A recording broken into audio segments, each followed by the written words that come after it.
بسم اللہ الرحمن الرحیم الحمد للہ وحدہ والصلاة والسلام على من لا نبی بعدہ قال اللہ تعالی فی القرآن المجید والفرقان الحمید اعوذ باللہ من الشیطان الرجیم بسم اللہ الرحمن الرحیم یا ایہا الذین آمنوا ادخلوا فی السلم کافہ قال النبی صلی اللہ علیہ وسلم الحیاء شعبۃ من الایمان۔ محترم سامعین اعظام، عزیز ساتھیو، دراصل بات یہ ہے کہ آج ہمارا معاشرہ دنیا میں ہر جگہ ذلیل و رسوا ہو رہا ہے۔ مسلمان کا زندگی گزارنا دشوار ہوتا چلا جا رہا ہے۔ خصوصاً ہماری نئی نسل اپنی معاشی زندگی سے پریشان ہے اور نوجوانان اسلام اپنے مستقبل کو ختم ہوتا ہوا دیکھ رہا ہے۔ لہذا ہمیں غور کرنا چاہیے، ایسا کیوں ہو رہا ہے؟ میرے عزیزوں، دوستو، وجہ صرف ایک ہی نظر آتی ہے۔ وجہ صرف ایک ہی ہے کہ ہم نے خواہشات کو اپنایا ہے، نہ کہ اسلامی تعلیمات کو۔ اسلام کا صرف نام باقی رہ گیا ہے، نہ کہ کام۔ ہمیں تو سہولت والا دین چاہیے، ہمیں تو صرف آسانیاں چاہیے، ہمیں من چاہی زندگی گزارنا ہے، نہ کہ رب چاہیے۔ ہم نے پورے دین اسلام کو مسجد کی چار دیواری میں محدود کر رکھا ہے۔ خیر، مجھے صرف یہ بتلانا ہے کہ اللہ رب العزت نے اپنے کتاب میں یہ فرمایا ہے، یا ایھا الذین آمنوا ادخلوا فی السلم کافہ، ایمان والو، اسلام میں پورے داخل ہو جاؤ۔ میرے بھائیوں، آج ہم نے اپنے آپ کو انٹرنیٹ موبائل کی دنیا میں اتار دیا ہے، وہ بھی پورا۔ خصوصاً ہماری نوجوان نسلیں، ہماری بہنیں، امت کی مائیں اس دلدل میں پھنستے چلے جا رہی ہے۔ کبھی ایجوکیشن کے نام پر، کبھی ترقی کے نام پر، کبھی ملازمت کے نام پر، اور احکام خداوندی یا فرمان رسول اللہ صلی اللہ علیہ وسلم کو پس پشت ڈال رہی ہے۔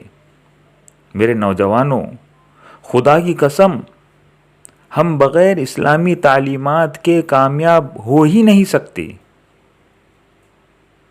میں مثال پیش کر دوں تاکہ ہماری آنکھیں کھل جاوے۔ مثلاً اسکولوں اور کالجوں میں مخلوط تعلیم کا نظام دیکھ لیجئے کہ آج اسکولوں اور کالجوں میں لڑکے اور لڑکیاں ایک ساتھ مل کر مخلوط تعلیم حاصل کر رہے ہیں۔ یہ مخلوط تعلیم عام ہوتی چلی جا رہی ہے، جس کے برے اور منفی اثرات کھل کر ہمارے سامنے آ رہے ہیں۔ وَإِثْمُهُمَا أَكْبَرُ مِن نَفْعِهِمَا، ان کے منافع سے زیادہ ان کے نقصانات ہے۔ جبکہ اسلام بالغ لڑکوں اور لڑکیوں کو ایک ساتھ تعلیم حاصل کرنے کے بارے میں منع کرتا ہے، لیکن ہم اسے مجبوری کہتے ہیں، اس لیے کہ ہمیں مرنا ہے ہی نہیں۔ ایسا لگتا ہے کہ ہمیں موت ہی نہیں آئیں گی۔ اسی وجہ سے ہمیشہ ہم ہر معاملے میں جب بھی ایسا کوئی مسئلہ آتا ہے تو فوراً اپنی مجبوری پیش کر دیتے ہیں، ہم اپنے آپ کو معذور کہتے ہیں۔ میرے عزیزو، یہ دنیا دار فانی ہے، یہاں ہر شے فانی ہے۔ خیر، دوسرا ایک مرض ہے جو ہم نے اپنی نسلوں کو لگایا ہے، وہ ہے موبائل، جس کی وجہ سے آج شرم و حیا کا خاتمہ ہو گیا ہے، جس کی وجہ سے حلاوت ایمان و عبادات ہمارے اندر سے رخصت ہوتی چلی جا رہی ہے۔ میرے نوجوانوں، سارے چیزوں کو استعمال کرو۔ میں ایسا نہیں کہہ رہا ہوں کہ یہ ساری چیزوں کو اپنے اندر سے نکال کر پھینک دو، اپنے گھروں سے نکال کر پھینک دو۔ یہ نعمت خداوندی ہے، یہ سب نعمت خدا ہے، اسے صحیح استعمال کرو۔ حکم خداوندی اور سنت رسول اللہ صلی اللہ علیہ وسلم کی روشنی میں تو یہ رضائے الہی کا سبب ہوگا، ورنہ جہنم میں جانے کا سبب بن جائے گا۔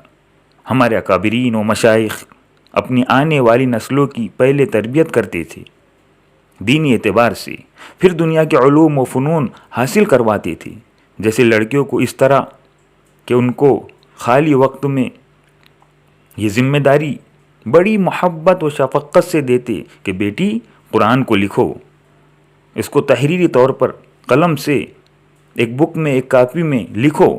جب وہ قرآن مجید کو خالی اوقات میں خالی وقت میں لکھ کر پورا کرتی تو اس کے شادی کا وقت قریب آ جاتا۔ لڑکے والے پوچھتے بچی نے قرآن پڑھی؟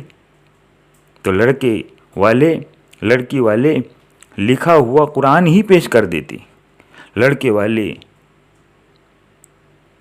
اس لکھے ہوئے قرآن کو دیکھ کر مطمئن ہو جاتے کہ ہماری ہونے والی بہو کا خالی وقت کنوارا پن اللہ کی کتاب لکھنے میں گزرا ہے، اور لڑکے کی سوچ اپنی ہونے والی بیوی کی پاک دامنی کی طرف جاتی اور زندگیاں پرسکون خوشحالی کے ساتھ گزرتی تھی۔ میرے بزرگوں، یہ معمول اہل اللہ کے گھر والوں کا ہوا کرتا تھا۔ مرد حضرات دنیاوی کاموں کے ساتھ ساتھ دین کا علم مسجدوں میں حاصل کرتے تھے۔ یہ معمول ہماری بہنوں سے موبائل چھڑوائیں گا انشاءاللہ، اور ہم آنے والی نسلوں کو، آنے والی بہنوں کو، آنے والی نوجوان مسلم لڑکیوں کو ارتداد سے انشاءاللہ ضرور بچائیں گے۔ اور پھر سب سے بڑا فائدہ یہ ہوگا کہ یہی ہماری نسلیں، یہی ہماری بیٹیاں ہمارے لیے صدقے جاریہ کا ذریعہ بن جائیں گی۔ بس اللہ سے دعا ہے کہ اللہ تعالی ہم کو عمل کی توفیق عنایت فرمائے۔ وما علینا الا البلاغ، وآخر الدعوانا الحمد للہ رب العالمین۔